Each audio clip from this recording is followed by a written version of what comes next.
Hello students, welcome to Sandy Academy of Mathematics YouTube channel. So మనం ఇప్పటి వరకు top 5 important క్వశ్చన్స్లో భాగంగా ప్రతి పార్ట్లోనూ 5 ఇంపార్టెంట్ క్వశ్చన్స్ ఆల్ ఎగ్జామ్స్కి యూజ్ అయ్యేలాగా చేసాం. సో చాలామంది ఏమడిగారంటే ఎన్టీపీసీ ఎగ్జామ్స్కి ఇవి యూజ్ అవుతాయా సార్ అని అడిగారు. సో యూజ్ అవుతాయి, ఎలాగా ఇప్పుడు పడింది కాబట్టి అవి ప్రిపేర్ అవ్వండి అని చెప్పారు. అయితే చాలామందికి కొంత కన్ఫ్యూజింగ్గా ఉందనేసి కావాలని నేను ఈ వీడియోలో ఎన్టీపీసీ ఎగ్జామ్ అని పెట్టి చేస్తున్నాను. ఓకేనా? సో మీరు ఆ ముందు చెప్పినటువంటి ఒక 10 వీడియోలో ఒక 50 క్వశ్చన్స్ ఉన్నాయి. 10 వీడియోస్లో ఒక 50 క్వశ్చన్స్ ఉన్నట్టున్నాయి, 50 60 ఉన్నట్టున్నాయి కదా. ఆ క్వశ్చన్స్ అన్నీ చేసుకున్నా మీకు యూజ్ అవుతాయి. అవి ఓన్లీ ఎన్టీపీసీ కాదు, ఎస్ఎస్సి సిహెచ్ఎస్ఎల్ కానీ, ఎంటీఎస్ కానీ, సిజిఎల్ కానీ, బ్యాంక్ ఓరియంటెడ్ కానీ, రైల్వే కానీ, దేనికైనా యూజ్ అవుతాయి. సో మీ అందరికీ యూజ్ అవ్వాలనేసి నేను అన్ని రకాల మోడల్స్ ఉన్న బిట్స్ పెడుతున్నాను. అంటే బేసిక్గా ఫ్రీ కదా ఇది. సో ఫ్రీగా కాబట్టి ఒక్కొక్క బిట్ నేర్చుకుంటారని పెడుతున్నాను. సో మీకు పర్టికులర్గా ఏదైనా టాపిక్ గురించిన వీడియోస్ కావాలన్నా లేదా బిట్స్ లాగా కావాలన్నా సో మేము మనీ పే చేసుకుంటాం సార్, అలాంటివి ఏమైనా పెట్టండి సార్ అని అంటే కనుక నేను ఎప్పుడు మీకోసం రెడీగా ఉన్నాను. మన నెంబర్ ఆల్రెడీ మీకు ఐడియా ఉంది, డిస్క్రిప్షన్లో ఇస్తున్నాను. ఓకేనా? లేదంటే ఇక్కడ ఆల్రెడీ నేను చెప్పాను, మరలా చూపిస్తున్నాను. మీరు ఎప్పుడైనా సరే ఈ నెంబర్కి కాల్ లిఫ్ట్ చేయకపోవచ్చు, బిజీ ఉంటాం కాబట్టి వాట్సాప్లో చేసి బ్యాంక్ ఓరియంటెడ్ బిట్స్ కావాలి, లేకపోతే ఈ టాపిక్ కావాలి, ఏ ఎగ్జామ్కైనా ఉపయోగపడే అథమెటిక్లో ఈ వీడియో కావాలి అని అంటే మనం వీడియో చేస్తామండి, తెలుగైనా ఇంగ్లీష్ అయినా.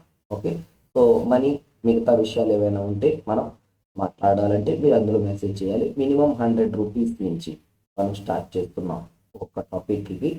దానికి ఉన్న లెంత్ని బట్టి ఒక్కొక్క దానికి ఒక్కొక్క ప్రైజ్గా పెట్టి చేస్తున్నాం కాబట్టి అథమెటిక్ కానీ రీజనింగ్కి కానీ, మెయిన్ అథమెటిక్ ప్యూర్ మ్యాథ్స్ అంటున్నాం. సో సెకండరీ రీజనింగ్ కానీ కొన్ని టాపిక్స్కి మనం చేస్తున్నాము కాబట్టి మీకు ఎవరికైనా కావాలి అంటే నెక్స్ట్ మంత్ నుంచి బ్యాంక్స్, తర్వాత ఎస్ఎస్సిజిఎల్ రాకపోతున్నాయి.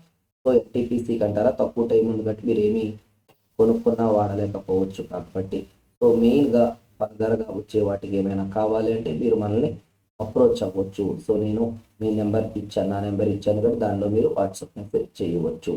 ఓకేనా? చేసి మాకు ఇవి కావాలి సార్, బిట్స్ కావాలి అంటే మనం బిట్స్ రెడీ చేసి పంపిస్తాము. ఓకేనా? సో వాటి యొక్క వీడియో ఎక్స్ప్లెనేషన్కి మనం ఇంత అని మనం ఛార్జ్ చేస్తాం. అది మీ ఇష్టం. మీరు కాల్ మెసేజ్ చేసి అడిగిన దాన్ని బట్టి, మీరు చెప్పే దాన్ని బట్టి నేను చెప్తాను. ఆ ప్రైజెస్ విషయం మీకు నచ్చినట్లయితే మీరు ఫోన్పే కానీ గూగుల్ పే కానీ చేసిన తర్వాత వీడియోస్ లింక్స్ మీకు పంపించబడతాయి.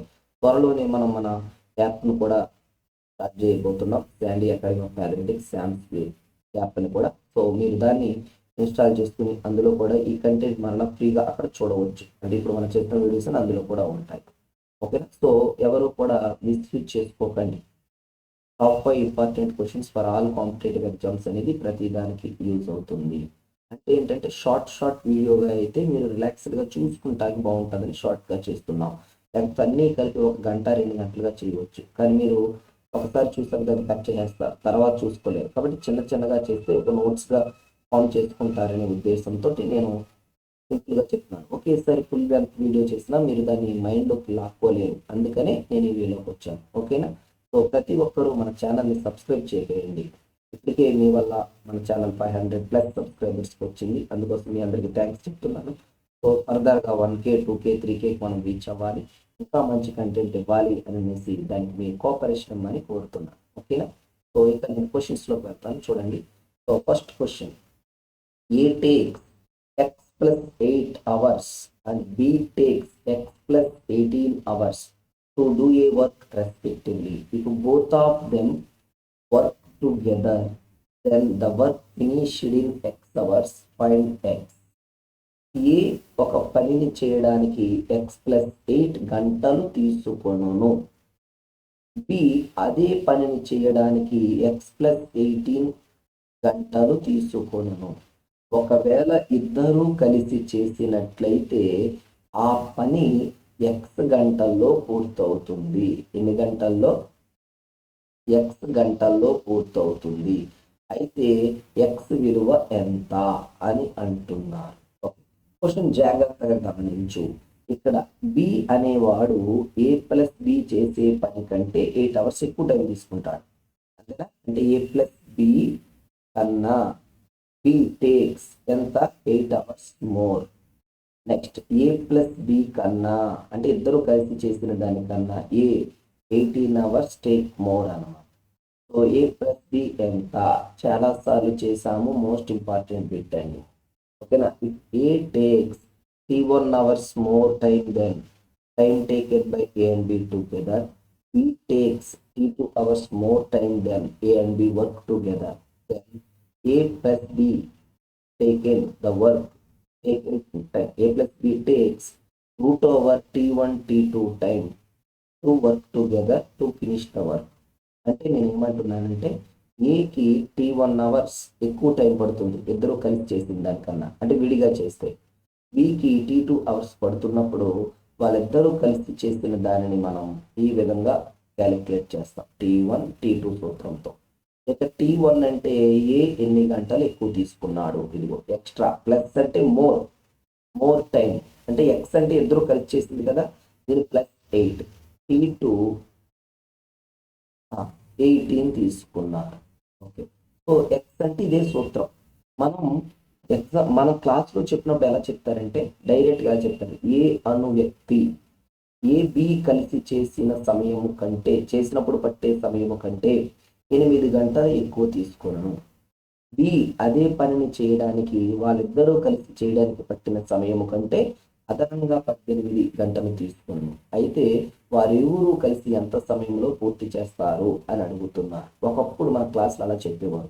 తర్వాత అడ్వాన్స్డ్ స్టేజ్కి వెళ్ళి A takes x plus 8, B takes x plus 18 అనేసి ఇవ్వడం జరుగుతుంది. సో ప్లస్ అంటే మోర్ అని, ఇలా అది గుర్తుపెట్టుకో.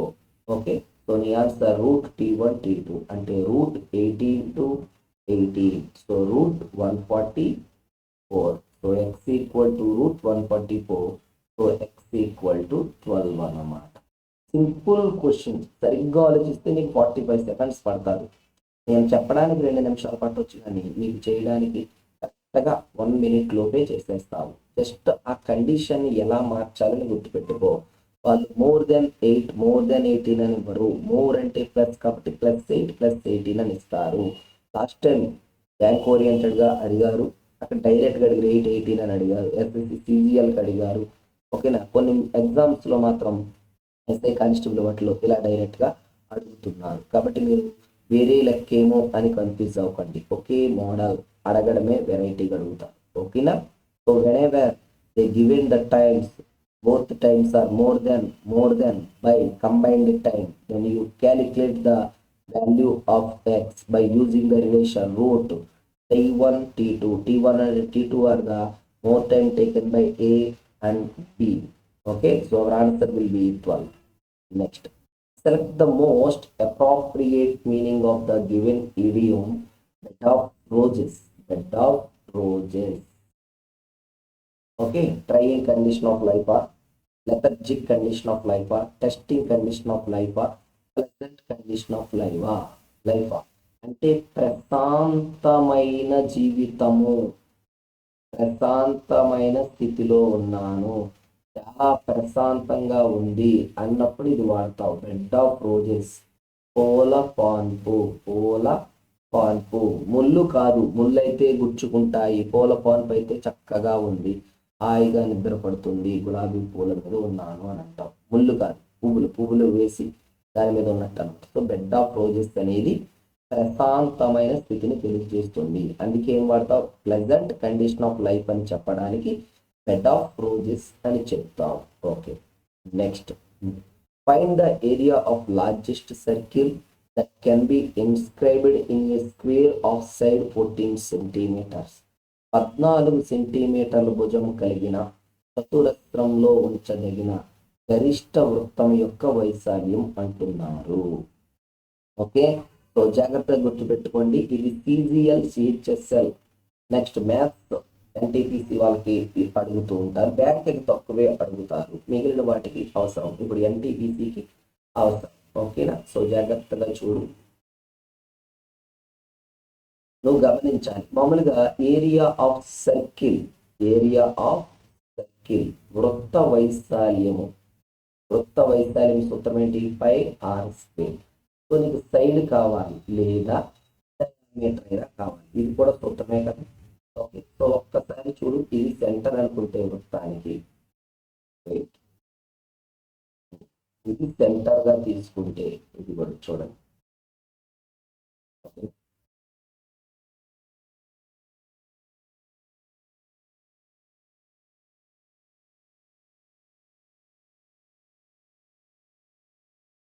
ఇది కూడా ఇది డయామీటర్ అయినా మరి కరెక్ట్గా దీనికి ఈక్వల్ అనేమో చూడు. ఓకేనా, సో ఇప్పుడు డయామీటర్ దేనికి ఈక్వల్ అవుతుంది, సైడ్కి. సో ఈ డైరెక్ట్గా ఇలా రాసి ఇచ్చా 5a² 4 అని. అంటే నీకు వ్యాసం తెలియదు, వ్యాసము తెలియదు. సో వ్యాసం దేనికి సమానం అవుతుందో చెప్పొచ్చు కదా, వ్యాసం ఈక్వల్ టు భుజం. ఓకే, సో 5 అంటే 22/7 × 4 ఉంది. a² అంటే 14 × 14. సో 14 7 2 times, ఈ 2 ఇందులో 2 times, 2 ఇందులో 11 times. So 11 × 14 equal to 154. ఎంత వస్తుందండి, 154 చదరపు సెంటీమీటర్లు. గుర్తుపెట్టుకోండి, ఏరియా ఆఫ్ లార్జెస్ట్ సర్కిల్ అంటాడు, ఏరియా ఆఫ్ లార్జెస్ట్ స్క్వేర్ అంటాడు. స్క్వేర్లో సర్కిల్ ఉండొచ్చు, సర్కిల్లో స్క్వేర్ ఉండొచ్చు. సో ఈ వీడియోలో స్క్వేర్లో సర్కిల్ గురించి చెప్పాను, నెక్స్ట్ వీడియోలో సర్కిల్లో స్క్వేర్ గురించి చెప్తాను. ఓకేనా, సో గుర్తుపెట్టుకోండి. Which of the following numbers will replace the question mark in the given series. Given series అంటున్నాడు. 15, 30, 33, 137, 822. ఓకేనా, సో ఈ విధంగా ఇవ్వడం జరుగుతుంది. జాగ్రత్తగా గమనిస్తే ఇది కొంచెం డిఫికల్టే, డిఫరెంట్ అప్రోచ్. 15 × 2 ఈక్వల్ టు 30, అవునా. నెక్స్ట్ 30 + 3 33. నెక్స్ట్ 33 × 4 132. సో 132 + 5 137. నేను రాసాక మీకు అర్థమైపోతుంది. నెక్స్ట్ 137 × 6 822. ఇప్పుడు చూడు, ఫస్ట్ ఏం చేస్తున్నాను, 2తో గుణిస్తున్నాను, తర్వాత 3ని కలిపాను, తర్వాత మళ్ళీ 4తో గుణించాను, 5ని కలిపాను, మళ్ళీ దేంతో గుణించాను, 6తో గుణించాను. మరి రూల్ ప్రకారంగా రాయాలంటే నెక్స్ట్ 7 రాయాలి, 829. సో నేను ఏ ప్లేస్ అడుగుతున్నారు, 33 తర్వాత వచ్చేది ఏంటి అని అడుగుతున్నారు. అంటే ఇక్కడ న్యాచురల్ నెంబర్స్ని ఎడిషన్ అండ్ మల్టిప్లికేషన్ చేసుకుంటూ వెళ్తున్నాను, ఆర్డర్లో ఎడిషన్ అండ్ మల్టిప్లికేషన్ చేసుకుంటూ వెళ్తున్నాను అనమాట. ఓకేనా, సో ఆ విధంగా చూస్తే ఎంత వచ్చింది చూడు, 132.